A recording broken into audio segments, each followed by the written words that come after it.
우리나라 전주에 세계 5위권의 종자은행이 있습니다.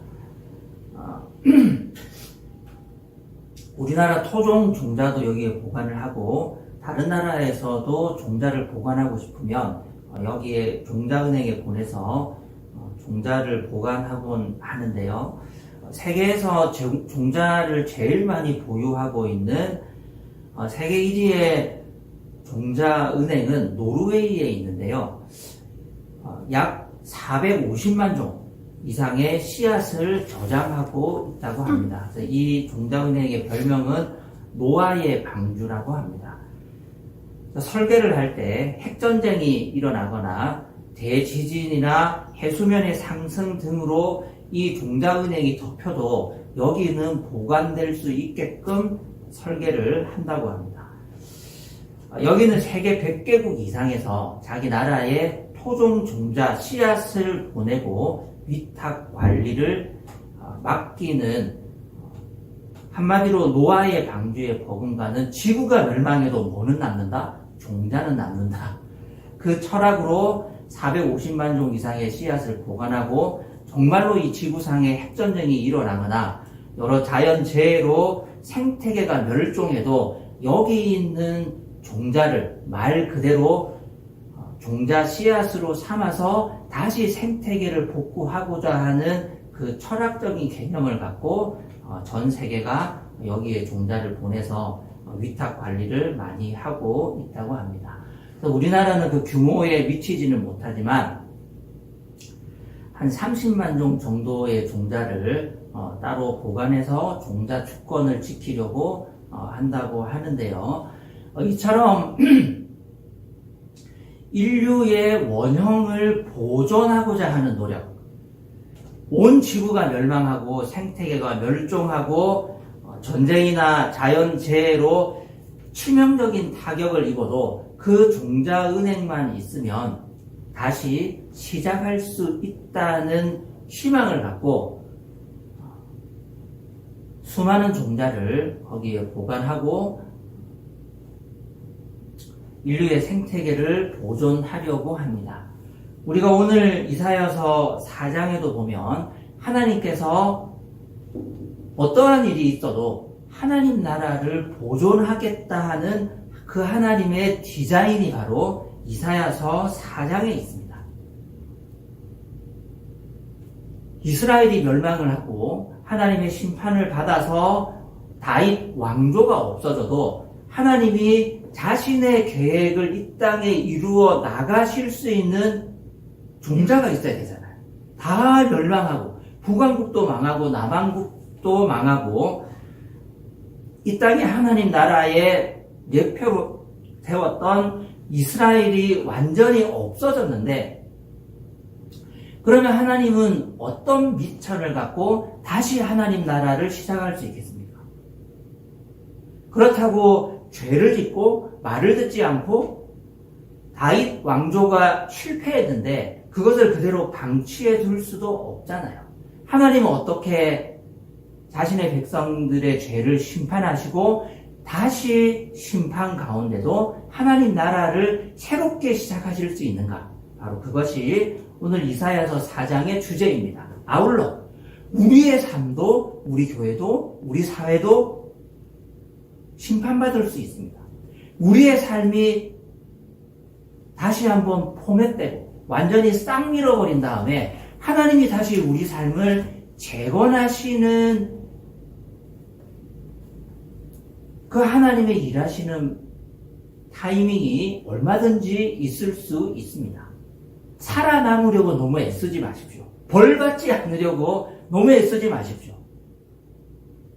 어떻게든 하나님은 내 인생은 봐주고 또 봐줘서 절대로 어려움 없이 우리의 삶이 순조로울 것이라고 섣불리 가정하지 마십시오. 우리 한민족이 이 땅의 이 한반도의 터전을 잡고 역사를 이어오는 와중에 제일 오랫동안 지금 전쟁이 없는 시즌이라 그러는데요. 6.25 이후로 전쟁이 없잖아요. 이게 역사상 반만년 역사상 이런 적이 없다는 거예요.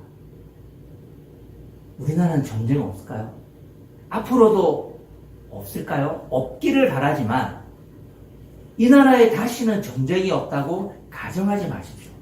하나님은 과거에도 그랬고 지금도 그랬고 하나님은 한 개인의 인생이든 한 나라의 역사이든 죄를 짓고 자기 마음대로 사는 것을 그대로 내버려 두지 않으십니다. 반드시 심판하고 반드시 벌 주고 불로 다 싹 밀어버립니다. 그게 이사야서에 계속되고 있는 주제잖아요. 그런데 그걸로 끝이냐? 그게 아니에요. 하나님은 자신의 종자은행을 갖고 계십니다. 완전히 다 밀어버리고 난 다음에 어떻게 새로 시작할 수 있을지에 대한 플랜을 갖고 계세요. 그것이 바로 이사야서 4장입니다. 우리가 오늘 이 말씀을 통해서 하나님의 심판 가운데도 어떤 소망을 발견할 수 있고 어떻게 새로 시작할 수 있는지에 대해서 하나님의 말씀을 배우기를 원합니다. 먼저 1절에서 2절 단락을 보시면 그날이 오게 되면 절망과 소망의 교차로에 우리가 서게 될 텐데요. 여기 보시는 이 화면은 이사야서 전체의 서론이라고 할 수 있는 1장에서 5장의 구조입니다. 우리가 1장에서 3장을 지난주까지 살펴봤는데 심판의 메시지가 계속해서 선포되고 있습니다. 하나님의 심판이 뭐예요? 지도력이 없어지는 거. 우리를 다스리고 인도해 줄 수 있는 지도력이 붕괴되는 겁니다. 그래서 누가 대통령이 됩니까? 유치원 다니는 애가 대통령으로 뽑히는 거예요. 우리 겪었잖아요. 우리 다 알고 계시죠? 거의 유치원생 수준이잖아요. 내 말 안 들어? 다 죽었어. 그게 유치원에서나 하는 그 사람이 이 나라를 최고 책임을 지고 이끌어 오니까 그게 하나님께서 우리나라를 벌 주셨던 방법입니다. 그래서 우리가 회개해야 돼요. 근데 그걸로 끝이냐? 하나님은 이사야서 4장에 말씀하시는 것처럼 반드시 회복시킵니다. 그리고 다시 심판이 이어지고 다시 회복시키고 이것이 이 역사의 소용돌이를 우리에게 보여주는 것이 이사야서의 큰 흐름인데요. 먼저 오늘 1절을 보시면 그날이 오면 7 여자가 한 남자를 붙잡고 애원할 것이다. 4장 2절을 보시면 그날이 오면 주님께서 돋게 하신 싹이 아름다워지고 영화롭게 될 것이다. 어떤 단어가 똑같이 반복되고 있습니까? 빨간색으로 표시된 그날이 오면이라는 단어로 1절과 2절을 시작하죠. 사실 4장 1절은 주제적인 흐름상 3장에 편입시키는 것이 맞습니다. 그래서 4장 1절로 시작하는 것이 아니고 3장 27절로 끝나는 게 맞아요. 하지만 주제적 전환의 극적인 느낌을 더 생생히 전달하기 위해서 1절을 지난주에 설교하지는 않았습니다. 히브리어도 똑같이 시작합니다. 4장 1절과 2절은 일부러 똑같은 단어로 시작하면서 하나님의 심판이 하나님의 소망으로 바뀌는 주제적인 전환을 극적으로 보여주려고 설계된 거예요. 그날이 오면 4장 1절에 그날이 오면 어떤 날입니까? 심판의 날이에요. 전쟁으로 남자들이 다 죽고 나서 여자들이 결혼을 할 수가 없는 거예요. 마치 지금의 러시아나 우크라이나처럼 남자들이 다 전쟁터에 끌려나가서 사망하니까 결혼할 사람이 없어서 길거리에 나가서 여자 몇 명이 남자 한 명에게 달라붙어요. 7 여자가 한 남자를 붙잡고 애원합니다. 진정한 심판입니다. 얼마나 힘들겠어요. 제발 우리 가문의 대를 이어나가게 해주십시오. 지금 전쟁으로 남자들의 씨가 말랐습니다. 돈 벌어주지 않아도 괜찮아. 내가 먹고 사는 거 알아서 할 테니까 우리 가문만 이어나갈 수 있도록 해주십시오. 이것이 전쟁의 참혹함이에요. 그런데 이것이 어떻게 극적으로 바뀝니까? 4장 2절을 보시면 그날이 오면 주님께서 돋게 하신 싹이 아름다워지고 영화롭게 될 것이다. 이 때의 그날은 어떤 날이에요? 심판의 날이 아닌 회복의 날입니다. 지금 이사야서 저자는 4장 1절과 2절의 이 동일한 단어, 그날이 오면이라는 이 단어를 통해서 하나님의 심판과 하나님의 소망의 날이 동일한 날이라는 것을 극적으로 보여주고 싶은 겁니다. 보이십니까? 우리 그리스도인은 하나님의 심판 안에서 하나님의 소망을 발견하는 사람입니다.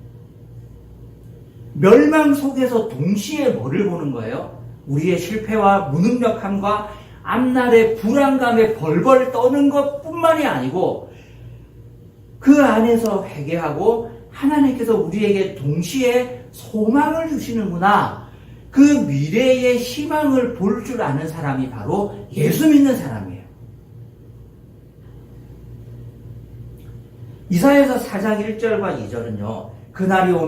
그날이 오면이라는 반복을 통해서 하나님의 심판 속에서 하나님의 계획과 하나님의 소망과 꿈과 희망을 동시에 보라고 가르치고 있는 겁니다.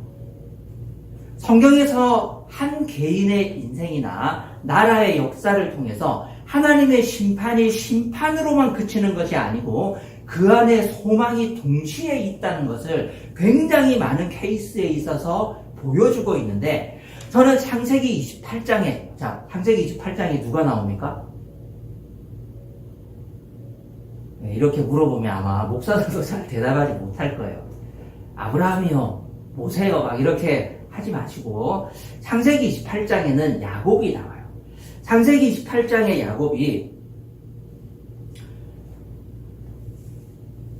장자권을 형에게서 빼앗고 난 다음에 에서가 야곱을 부모님이 보지 않을 때 죽이려고 그러거든요. 진짜 그런 살해 계획을 세웠습니다. 그래서 위기감을 느낀 부모가 이삭과 리브가가 어차피 장자권은 야곱에게 넘어갔으니까 둘째를 불러서 여기 있으면 형이 너를 죽일 거다. 우리는 형제간의 살인사건이 일어나는 것을 보는 것을 원치 않는다. 너 외삼촌 라반의 집으로 가라 해서 브엘세바에서 900km 떨어진 외삼촌 라반의 집으로 야곱을 거의 반강제로, 명분은 뭐냐면 거기서 신부감을 데리고 와라. 우리 집안은 반드시 일가 친척하고 결혼을 해야 되는데 여기 가나안 땅에 타락한 여자들 말고 가서 경건한 여자를 찾아서 데리고 와서 믿음의 대를 잇자. 명분은 그거였지만 속뜻은 뭐냐면 이러다가 사람 죽겠네였습니다. 그래서 900km 떨어진 라반 외삼촌의 집에 가서 신부감을 데리고 오라는 미션을 줘서 야곱을 내쫓아요. 야곱이 라반의 집으로 가다가 한 90km 정도 여행을 했습니다. 얼마 정도 왔습니까? 10분의 1. 10분의 1밖에 오지 못했어요. 그래서 성경에 보면 11절에 어떤 곳에 이르렀을 때에 해가 저물었으므로 이때가 한 10분의 1 정도 왔던 지점이거든요. 하룻밤을 지내게 됐는데 돌 하나를 주어서 베개로 삼고 거기에 누워서 잠을 청했습니다. 지금 야곱의 형편이 어때요? 돌베개를 베고 야영을 하니까 낭만적입니까? 여러분 돌베개 한번 배 보셨어요? 예? 그러니까 차라리 안 베고 말지. 돌베개를 베고 야영을 하고 지금 갈 곳은 아직 900km 가야 되는데 고작 90km 왔고 이게 지금 완전히 실패한 인생이지 사람 사는 인생이 아닙니다. 완전히 아무것도 가진 게 없는 거예요. 고향에서 쫓겨났지, 형의 살해 위협을 통해도 몸을 숨겨야 되지, 얼마나 급하게 나왔으면 개나리 보찜 하나 없습니까? 뭐라도 베고 자야 되는데 아무것도 없으니까 돌베개를 베고 이슬을 맞으면서 입 돌아가겠네요. 그냥 자는 거예요. 그 모습인 거예요. 하나도 낭만적인 게 아닙니다. 이거 까딱하다가는 들짐승이 와서 물어 뜯어서 죽을 수도 있어요. 근데 야곱에게는 선택의 여지가 없습니다. 형의 칼에 맞아 죽거나 들짐승에게 뜯겨주거나 어차피 자기는 실패한 인생이에요. 가는 거, 목숨 걸고 가는 거예요. 그런데 어떤 일이 일어나냐면 꿈을 꿉니다. 같이 한번 읽어볼까요? 시작. 꾸었다. 그가 보니 땅에 층계가 있고 그 꼭대기가 하늘에 닿아 있고 하나님의 천사들이 그 층계를 오르락 내리락 하고 있었다. 이 지점이 바로 절망과 희망의 극적인 교차로입니다. 야곱이 여행을 하다가 이제 여기서 죽으나 형에게 죽으나 어차피 나는 죽으니까 갈 수밖에 없다. 돌베개를 베고 그렇게 잠을 자고 있었는데 처절한 실패자의 입장에서 잠이 들었는데 꿈속에서 뭐를 봐요? 사닥다리를 타고 천사들이 층계를 오르락내리락 하는 장면을 본 겁니다. 하나님의 천사들을 본 거예요. 그리고 하나님께서 안전하게 다시 돌아오리라는 언약을 야곱과 맺습니다. 야곱이 그 이튿날 눈을 뜨고 나서 원래 그 지명이 루스였는데 베델, 하나님의 집이라는 이름으로 지명을 혼자 바꾼 거예요. 성경에서 이처럼 한 개인의 인생을 통해서 절망과 희망, 심판과 소망의 극적인 교차로를 시각적으로 보여주는 장면은 없다고 봅니다. 믿는 사람의 실패는 절망으로 끝나지 않습니다. 믿는 사람이 하나님 앞에 받는 징계는 우리 현실에서 겪는 온갖 고난과 어려움은 설사 그것이 돌베개를 베고 밤에 야생동물의 위협을 무릅쓰고 목숨을 걸고 노숙을 하는 형편이 우리 형편이라고 할지라도 그것이 끝이 아니라는 겁니다. 하나님께서 꿈에 나타나셔서 하늘로부터 땅에 이르는 사닥다리를 내리시고 나의 보살핌이 너와 함께 할 것이고 네가 반드시 너의 고향집으로 돌아가게 될 것이라는 그 언약의 집으로 바꾸어 주시는 것이 하나님께서 우리에게 주시는 소망입니다. 그곳은 루스였으나 하나님에 의해서 베델로 바뀌었습니다. 4장 1절은 그날의 그 심판의 날에 여자들이 남편감을 찾지 못해서 가정과 사회가 무너져 내리는 그날이 될 것이라고 심판을 얘기하지만 동시에 선지자 이사야는 무엇을 보고 있는 겁니까? 바로 그날에 아름다워지고 영화롭게 될 것이고 살아남은 사람들에게 그 땅의 열매가 자랑거리가 되고 영광이 될 것이라고 그 심판의 날을 소망의 날로 바꾸어주고 있습니다. 이 하나님과의 언약 이후에 야곱이 얼마 만에 고향집에 가게 됐는지 아십니까? 20년 걸립니다. 20년 만에 귀환하게 될 줄은 아마 본인도 몰랐을 겁니다. 우리의 심판이, 우리의 이 인생의 고단함이 2년 안에 끝날 걸로 착각하지 마세요. 20년이 걸릴 수도 있습니다. 하지만 반드시 이루어질 것입니다. 오늘은 내가 돌베개를 베고 자지만 이틀만 베면 되겠지. 2달만 베면 되겠지. 2년만 베면 되겠지. 아니요. 20년을 베게 될지라도 반드시 하나님은 우리의 절망 가운데도 불구하고 소망의 꿈을 꾸게 하실 줄로 믿습니다. 우리가 어렵고 고단하고 참이슬을 맞으면서 노숙하는 그런 인생을 살고 있는 것만 같아서 괴로울지는 몰라도 반드시 하나님은 우리의 인생을 돌이켜 주실 줄로 믿습니다. 그것이 우리를 향하신 하나님의 뜻이에요. 두 번째로 그 소망의 구체적인 모습이 뭐냐? 첫 번째 소망의 구체적인 모습은 새싹이 돋게 하는 거예요. 자, 2절 말씀 같이 한번 읽어보실까요? 시작. 그날이 오면 주님께서 돋게 하신 싹이 아름다워지고 영화롭게 될 것이며 이스라엘 안에 살아남은 사람들에게는 그 땅의 열망과 자랑거리가 되고 영광이 될 것이다. 소망의 구체적인 모습은 주님께서 돋게 하신 새싹을 볼 수 있게 되고 발견하게 될 것인데 이 새싹이 어떻게 돼요? 영화롭게 되고 아름다워지고 열매가 되고 자랑거리가 되고 영광의 큰 거목이 될 때까지 그 싹이 달아나게 되는 것을 보게 될 것이라는 약속이에요. 자, 여기서 아주 중요한 신학적인 사상, 싹, 새싹이라는 단어가 나오는데요. 구약 성경에서 이 새싹이라는 단어는요, 전통적으로 메시아, 하나님의 구원자를 가리키는 단어입니다. 이사야서 4장뿐만 아니라 이사야서의 다른 장, 그리고 예레미야서나 스가랴서를 비롯한 아주 많은 구약의 성경 구절들에 새싹, 이 싹이 돋아나서 너희를 구원할 것이라는 예언이 정말 많아요. 그 모든 단락들의 이 싹은요, 다 메시아, 구원자를 가리키는 용어입니다. 그 중에서도 스가랴 6장 12절을 보면요, 아예 그 사람의 이름을 뭐라고 특정하죠? 새싹이라고 불러요. 너는 그에게 이렇게 말하여라. 나 만군의 주가 이렇게 말한다. 이 사람을 보아라. 그의 이름이 뭐라고요?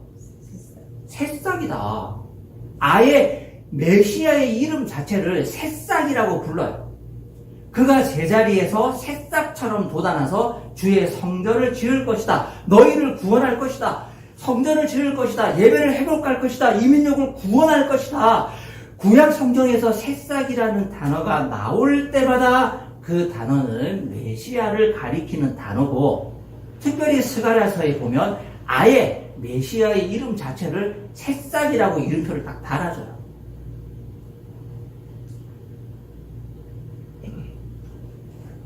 자, 그런데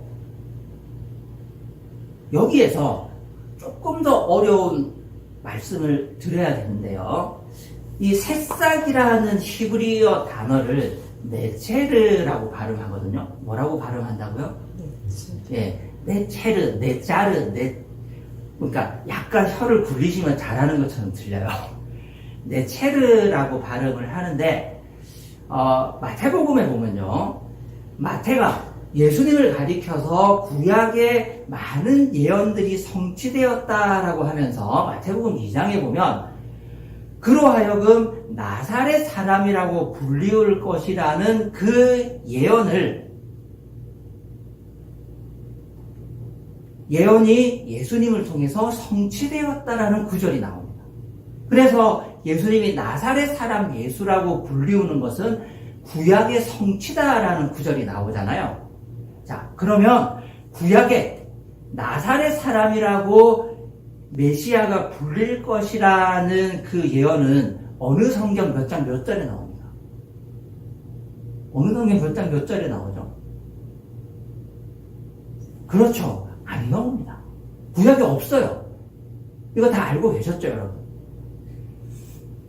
나사렛 사람 예수라고 불릴 것이라는 구약의 예언이 이루어졌다는 마태의 인용은요, 구약의 장절이 없어요. 그러니까 안 나와요. 그러니까 아무리 찾아도 안 나옵니다. 그러니까 박상혜 집사님이 이렇게 하신 것은 모른다는 게 아니고 없다는 대답이었잖아요. 그냥 맞추시는 분 처음 봤는데 대단하십니다. 놀랍게도 마태가 구약의 성취라고 인용했는데 구약의 그 장절이 안 나옵니다. 이거 어떻게 할 거예요? 이거 어떻게 부르죠? 재밌는 것은요, 새싹이라는 단어가 네체르, 네자르인데요.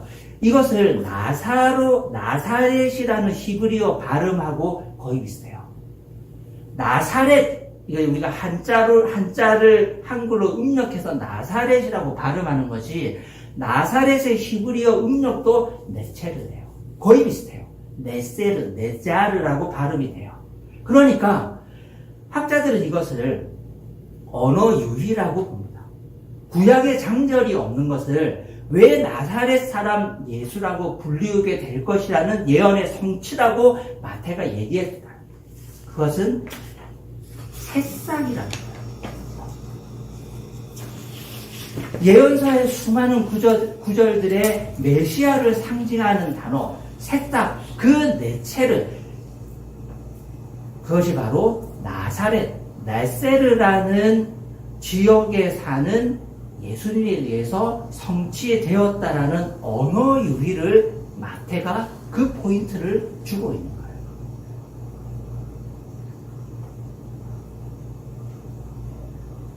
하나님께서 우리에게 주시는 소망은 무엇입니까? 나사렛 사람 예수. 보이지도 않는, 하나도 유명하지도 않는, 이스라엘의 중앙 무대에 단 한 번도 진출한 적이 없는 그 깡촌 출신의 메시아 예수를 통해서 하나님의 구원 계획이 성취되지 않았습니까? 하나님의 구원 계획은 큰 거목을 통해서 성취되는 법이 없어요. 하나님의 구원 계획은 새싹을 통해서 막 돋아나는 발에 밟힐 수도 있는 그 보잘것없는 새싹을 통해서 하나님의 위대한 구원의 계획이 숨어 있는 거예요. 그것을 믿음의 눈으로 보라는 거예요. 거목으로 와도 모자랄 판의 새싹이에요. 이것이 우리 믿음의 위대함이고 소망의 위대함입니다. 하나님께서 우리에게 어떤 형태로 소망을 주십니까? 새싹이에요. 우리 기도의 응답을, 우리 삶의 어떤 희망을 찾아가는 더듬더듬 우리가 인생을 힘겹게 살아가고 있는데요. 그것이 야곱처럼 밤에 잠을 잤는데 환상을 보게 될 것이라고 생각지 마십시오. 정말 보이지도 않는 네체르의 형태로 오는 거예요. 정말 새싹의 형태로 오는 거예요. 하나님, 이게 너무너무 가물가물해서 새싹이 하나 돋아났는데 이게 정말 하나님의 기도 응답이 맞습니까? 이것이 하나님의 인도하심이 맞습니까? 이것이 하나님께서 우리를 인도해 주시는 그 삶의 이정표가 맞습니까? 너무 작아서 너무 새싹이라서 보이지도 않는데 진짜 이것이 하나님의 뜻이 맞나요? 그런 형태로 온다는 거예요. 그것이 구약의 네체르고 예수님께서 태어나셨던 나사르 네체르 사람 예수, 그 위대한 구원자의 별명에서 발견할 수 있는 하나님께서 우리를 구원하시고 인도하시고 소망을 주시는 위대한 성경의 방법입니다. 우리 삶의 소망의 싹이 너무 보잘것 없습니까? 그것을 발견하고 확신하기에는 너무나도 이 마음에 와닿는 바가 너무나도 없어서 확신에 이르기가 힘드십니까? 시편 126편 5절에서 6절에 너무나도 위대한 유명한 구절이 있죠. 눈물을 흘리며 씨를 뿌리는 사람은 기쁨으로 거둔다. 울며 씨를 뿌리러 나가는 사람은 기쁨으로 단을 가지고 돌아온다. 여기 하는 그 씨, 눈에 보이지도 않는 씨를 뿌리러 나가는 사람은 열매를 거둔다고 했는데 씨를 뿌리면 열매가 바로 나요? 아니죠. 네체르가 먼저 나잖아요. 근데 126편 5절 6절을 읽기 전에 1절을 보면요, 이게 어떤 맥락에서의 씨 뿌림인지가 명확하게 나오는데요.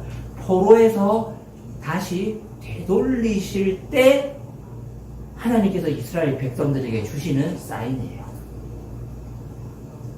그냥 씨 뿌리고 그냥 기도하고 그냥 노력하라는 게 아니고 시편 126편은 바벨론 포로로 끌려갔다가 다시 돌아올 때, 포로에서 다시 회복시킬 때 그 위대한 회복의 사인이 뭐냐?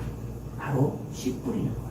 눈에 보이지도 않는 네체르를 발견하는 데서부터 위대한 하나님의 구원이 시작된다는 것을 126편이 우리에게 가르쳐주고 있습니다. 마찬가지로 우리 삶의 소망을 어디에서부터 찾아야 되겠습니까? 정말 보이지도 않는 곳에서부터 하나님이 새싹을 돋게 하시면서 다시 우리의 삶을 푸르게, 우리 교회를 푸르게, 이 나라와 이 땅을 푸르게 바꾸고 계시는 그 위대한 하나님의 일하심을 발견할 수 있기를 바랍니다. 오늘 기도하십시오. 오늘 소망의 씨앗을 뿌리십시오. 오늘 울며 기도의 씨앗을 뿌리고 눈에 보이지도 않는 그 미미한 기도의 응답이 위대한 하나님의 구원 역사의 시작이라는 것을 믿고 확신할 때까지 울며 씨를 뿌릴 수 있는 우리가 될 수 있기를 바랍니다. 마지막 세 번째 전락, 이 하나님의 소망의 모습은 어떻게 나타나느냐? 구체적으로 남은 자로 나타나는데요. 3절 말씀 같이 한번 읽어보겠습니다. 시작. 또한 그때에는 시온에 남아있는 사람들, 예루살렘에 머물러 있는 사람들, 곧 예루살렘에 살아있다고 명단에 기록된 사람들은 모두 거룩하다고 일컬어질 것이다. 이사야서의 두 번째 중요한 신학적인 단어는 바로 남은 자입니다. 남은 자. 시온에 남아있는 사람들. 2절에서는 뭐를 발견해야 된다고 그랬습니까? 새싹이에요.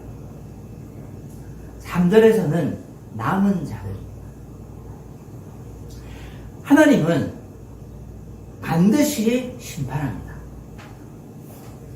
이사야의 예언대로 북왕국도 심판을 받았고 남왕국도 심판을 받았습니다. 하나님은 죄를 그냥 두지 않습니다. 반드시 심판합니다. 그런데 그게 끝이 아니잖아요. 그 가운데 새싹이 돋아나게 하시고 정말 아무 소망이 없어 보이는 그 황무지에서 눈에 띌까 말까한 작은 새싹을 발견하는 그 소망의 발견을 통해서 위대한 하나님 나라의 회복을 보게 하십니다. 동시에 하나님은 어떻게 하시느냐면 싹 밀어요. 그런데 반드시 일부를 남겨두십니다. 그게 남은 자 사상이에요. 하나님은 다 죽이시되 결코 멸망시키지는 않으십니다. 우리 노르웨이에 400만 종에 달하는 종자은행을 만들어서 지구가 멸망해도, 지구가 핵전쟁으로 생태계가 다 파괴되어도 여기 종자은행을 통해서 다시 생태계를 복원시킬 수 있다는, 될지 안 될지는 모르겠으나 어쨌든 그런 계획을 우리도 가지고 있는 것처럼 하나님도 계획이 있는 거예요. 하나님의 종자은행이 있습니다. 그 종자은행에 저와 여러분이 심겨 있는 거예요. 내가 전부 다 죽일 거야. 내가 심판해서 싹 밀어버릴 거야. 정말 전쟁 일으킬 거야. 너희 안 일어날 것 같지? 너희 6.25 종전 이후에 다시는 전쟁 안 터질 것 같지? 너 그렇게 살면 정말 싹 밀어버린다.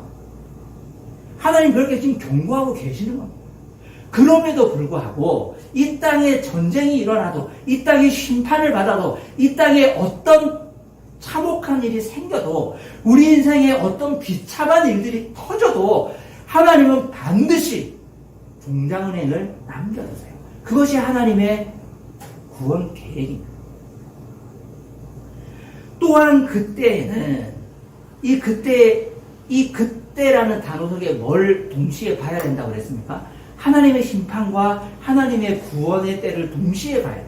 그때에는 시온에 남아있는 사람들, 예루살렘에 머물러 있는 사람들, 예루살렘에 살아있다고 명단에 기록된 사람들은 모두 거룩하다고 일컬어질 것이고, 이 남아있는 자들, 남아있는 구원 공동체를 통해서, 이 하나님의 종자은행을 통해서 다시 하나님의 나라가 꼽힐 줄로 믿습니다. 성경을 잘 보시면 나만 사는 게 아닙니다. 반드시 하나님은 공동체를 남겨두세요. 시온에 남아있는 사람들, 예루살렘에 머물러 있는 사람들, 예루살렘에 살아있다고 명단에 기록된 사람들, 이 남아있는 하나님의 공동체를 통해서 다시 하나님의 구원 역사를 이루어가는 겁니다. 이것이 우리가 발견할 수 있는 하나님의 두 번째 구원 플랜입니다.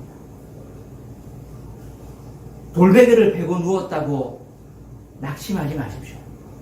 아직 900km를 가야 되는데 90km밖에 오지 못했다고 너무 두려워하지 마십시오.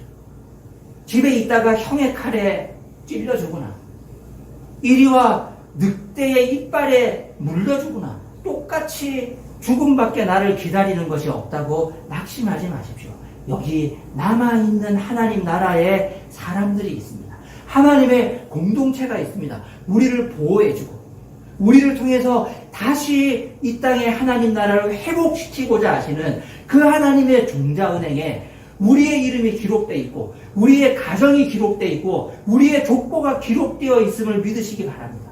바로 그 남은 자들을 통해서 지금도 하나님은 일하고 계시고, 앞으로도 하나님의 그 위대한 나라를 꼭 피우실 줄로 믿습니다. 800여 년 전, 700여 년 전 하나님의 모델 나라가 망했잖아요. 없어졌습니다. 왕조가 멸망했습니다. 북왕국도 망하고 다윗 왕조도 망하고 완전히 이 지구상에서 사라졌습니다. 그럼에도 불구하고 하나님은 자신의 구원 계획을 가지고 기어이 예수 그리스도 그분을 통해서 위대한 하나님의 나라의 회복을 성취하셨습니다. 우리의 인생이 다 불탄 것 같아요. 내 인생이 실패한 것 같아도, 이룬 것 없는 것만 같아도, 우리 교회가 너무 조그마한 것만 같아도, 이 나라가 정말 앞을 보지 못하는 절체절명의 위기에 있는 것 같아도 하나님은 하나님의 위대한 일을 시작하신 줄로 믿습니다. 그것이 우리의 소망이고, 그것이 우리의 기도의 제목이고, 그것이 우리 마음속에 자라나고 있는 새싹입니다. 그것을 믿는 모든 사람들의 인생에, 삶에 위대한 하나님의 나라가 다시 꽃피고 시작될 줄로 믿습니다.